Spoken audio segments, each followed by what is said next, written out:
You are most welcome in spoken class of प्रयास academy.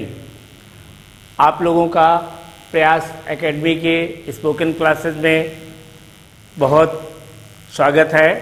ये class ऐसी है जो आपको आज ही के दिन अभी इस वीडियो देखने के बाद इंग्लिश बोलने में माहिर कर देगी, यदि आप एक एक पॉइंट को ध्यान से सुनते हैं। तो आज मैं आपको बताऊंगा कि यदि आप कहीं जाते हो और इंग्लिश बोलते हैं तो जो आपका महत्व है वहाँ पर उसका दुगना हो जाएगा, क्योंकि कहा गया है English is the language of cultured people and it is spoken before cultured person.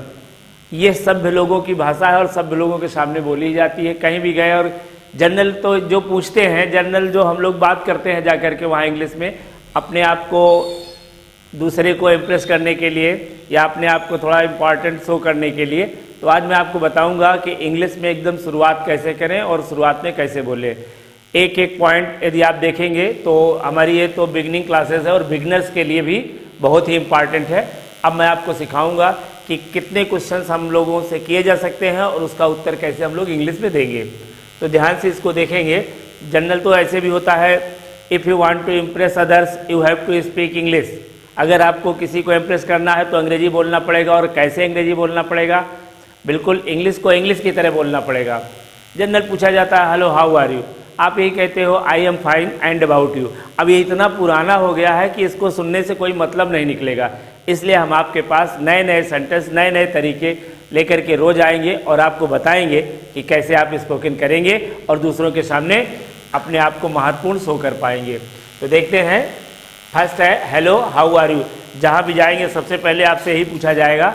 Hello का मतलब ये होता है, सुनिए, अगर मान लीजिए आप उसकी तरफ बातें ही कर रहे हैं तो वो हेलो नहीं बोलेगा, फिर बोलेगा हाउ आर यू। तो अभी तक आप कहते थे fine, thank you, nice, quite well. अब ये पुराना हो गया, ऐसा मत कहिए। हाउ आर यू, आप कैसे हैं? तो आप बोलेंगे आई एम वेल, मैं बहुत अच्छा हूँ, and hope same to you, और आशा करता हूँ कि आप भी मेरी तरह होंगे, क्योंकि हमारे आप में रिलेशन है तभी तो आप पूछ रहे हैं। I am well and hope same to you. फिर नेक्स्ट क्वेश्चन होगा, अगर आप जानते हैं तो कोई बात नहीं, और नहीं जानते हैं या बाहर गए हैं या आपके सामने कोई व्यक्ति आता है उसे आप नहीं जानते हैं, तो अगर आपसे बड़ा है तो बोलेंगे please your name. Please your name, ये नहीं कहेंगे व्हाट इज़ योर नेम। लेकिन आपसे कोई छोटा है तो आप कहेंगे व्हाट इज़ योर नेम। मतलब दोनों का एक है, लेकिन बस कहने का तरीका बदल गया है। यदि आप कहीं बाहर जाते हैं, ऑफिस में कहीं जाते हैं और नाम पूछना है तो ये नहीं पूछेंगे व्हाट इज़ योर नेम, ये अपने से छोटों के लिए पूछा जाता है। और प्लीज़ योर नेम या गुड नेम प्लीज़, ये हम अपने से बड़ों के लिए यूज़ करते हैं। तो इसका आंसर हो जाएगा please your name I am A B C. अब ए बी सी किसी का नाम नहीं होता है, यहाँ पर आपको किसी का भी पूरा नाम लिखना है। जैसे आप लिख सकते हैं I am Deepika, I am Devendra, I am X Y Z, कोई भी नाम लिख सकते हैं, या माई नेम इज़, जो भी आपका नाम है वहाँ पर आप लिखेंगे। इस तरह पूछा जाए तो ऐसे बता सकते हैं और इस तरह पूछा जाए तो ऐसे बता सकते हैं। तो कहने का मतलब है कि ये दोनों इम्प्रेसिव हैं, चाहे ऐसे बोलिए और ऐसे बोलिए। Next, in which class do you read. अगर आप बराबर है, इक्वल है इसमें या छोटे हैं आपसे तो आप पूछेंगे in which class do you read. ये क्वेश्चन 100% किसी से भी किया जा सकता है, चाहे जान पहचान का हो या अननोन पर्सन हो। In which class do you read, अब तुम किस कक्षा में पढ़ते हो, तो किसी भी कक्षा में पढ़ सकता है, ऐसा नहीं कि वो एक ही क्लास में पढ़ाओ। जैसे यहाँ पर लिखा है in which class do you read, आप किस कक्षा में पढ़ते हैं, तो आप बोलेंगे I read in 12th class, मैं कक्षा 12 में पढ़ता हूँ। अब ऐसा नहीं कि सब 12 में पढ़ते हो, अगर 10th में है तो यहाँ पर 10th क्लास कर सकते हैं, और छोटे क्लास में है तो 5th क्लास भी कर सकते हैं। और यहाँ पर पूछा गया in which class do you read, जब भी आपसे कोई पूछा जाए तो आप बोलोगे ना, तो यू करके बोलोगे कि आई करके बोलोगे। तो यहाँ पूछा गया है in which class do you read, आप किस कक्षा में पढ़ते हैं, तो आप बोलेंगे I read in 12th class, या आप जिस भी क्लास में पढ़ते हैं यहाँ पर आपको सिर्फ क्लास लिखना होगा। नेक्स्ट पूछा जाएगा when do you get up, भाई आप कब उठते हैं। ये तो सामान्य क्वेश्चन है, जनरल हम लोग बात करते हैं। When do you get up, आप कब उठते हैं। गेट अप का मतलब बिस्तर छोड़ना, उठते कब हैं, तो आप बोलेंगे I get up at 5 AM, मैं सुबह 5 बजे बिस्तर छोड़ देता हूँ। हो सकता है कि आप 6 बजे भी छोड़ते हो या 7 बजे छोड़ते हो, तो जहाँ पर एट 5 लिखा है यहाँ पर आपको वो समय बतलाना होगा किस समय आप उठते हैं। और समय न पता हो तो I get up early in the morning भी आप कह सकते हैं।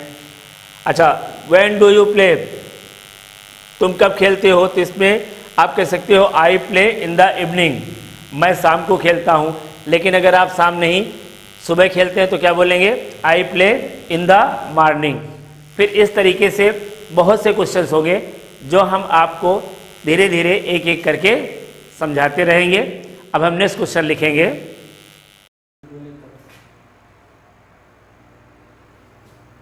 Next point, when do you sleep at night, जब भी आप भी किसी से पूछ सकते हैं या आपसे भी पूछा जा सकता है, when do you sleep at night. भाई बैठे हैं तो बात करेंगे, हिंदी में करेंगे कोई मतलब नहीं, इंग्लिश में करेंगे तो इम्प्रेशन होगा।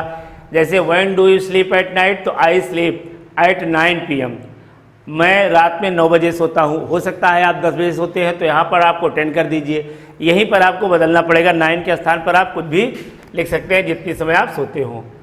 फिर when do you take your breakfast, lunch या डिनर, कुछ भी पूछा जा सकता है। When do you take your breakfast, lunch और डिनर, तो आप बोल सकते हैं I take my breakfast at 10 AM, और लंच होगा तो लंच का समय बोलेंगे, डिनर होगा तो डिनर का समय। यहाँ समय बदल करके अगर इसको इवनिंग में करेंगे तो इवनिंग, 12 के बाद करेंगे तो PM लिखेंगे, 12 के पहले करेंगे तो AM लिखेंगे। तो I take my breakfast at 10 AM, और लंच अगर आप 2 बजे करते हैं तो आप बोलेंगे I take my lunch at 2 PM, और डिनर भी जब आप करते हैं 8 PM तो उसमें भी हम PM ही लिखेंगे। सेम इसी तरह 12 के पहले AM लिखेंगे, 12 के बाद PM लिखेंगे। When do you learn your lesson, आप अपना पाठ याद कब करते हैं, तो सुबह या शाम कभी भी आप याद कर सकते हैं। आप बोलेंगे I learn my lesson early in the morning, मैं अपना पाठ सुबह याद करता हूँ। हो सकता है कि आप शाम को याद करते हो, तो I learn my lesson in the evening, शाम को करते हैं, या early in the morning and evening, सुबह याद करता हूँ और शाम को याद करता हूँ, आप इस तरह से भी लिख सकते हैं। तो व्हाट डू यू प्ले, भाई आप खेलते क्या हो, व्हाट डू यू प्ले, या which is your favourite play, आपका प्रसिद्ध या फेमस फेवरेट मनपसंद खेल कौन सा है, या व्हाट डू यू प्ले, आप क्या खेलते हैं, तो आप बोलोगे I play cricket and chess, मैं क्रिकेट खेलता हूँ और चेस भी खेलता हूँ। या केवल आप क्रिकेट कह सकते हैं। हॉकी खेलते हो तो यहाँ पर आप हॉकी कर दीजिए, जो भी आप खेलते होंगे खेल का नाम आपको यहाँ पर लिखना होगा। फिर बोला जाएगा what do you want to be in your future. अब ये तो इतना इंपॉर्टेंट क्वेश्चन है कि आपके कॉम्पिटिटिव एग्जाम में भी जाओगे तो लास्ट में इंटरव्यू के समय भी या उसके पहले भी लोग पूछ सकते हैं what do you want to be in your future, आप भविष्य में क्या बनना चाहते हैं, तो I want to be a teacher in my future, मैं भविष्य में टीचर बनना चाहता हूँ। अब मान लीजिए टीचर नहीं आप डॉक्टर बनना चाहते हो तो यहाँ क्या लिखेंगे, I want to be a doctor in my future. और इंजीनियर बनना चाहते हैं तो I want to be an engineer in my future, मैं अपने भविष्य में एक इंजीनियर बनना चाहता हूँ, अभियंता बनना चाहता हूँ। तो इस तरीके से ये हमारी बिगनिंग क्लासेस है, बिगनर्स के लिए है। आगे चल के हम स्टेप बाय स्टेप बढ़ेंगे और हम आपको कंस्ट्रक्शन भी सेंटेंस का बताएंगे। 1-2 वीडियो आपको हम जनरल बिगनर के लिए ऐसे सिखाएंगे स्पोकन क्लास में। उसके बाद हम इसका स्ट्रक्चर बनाएंगे कि हमारे एक सेंटेंस 100 सेंटेंस के बराबर कैसे होंगे। उससे आपकी स्पोकन और जो हेजिटेशन है दोनों में इम्प्रूव हो जाएगा। तब तक के लिए दैट्स ऑल।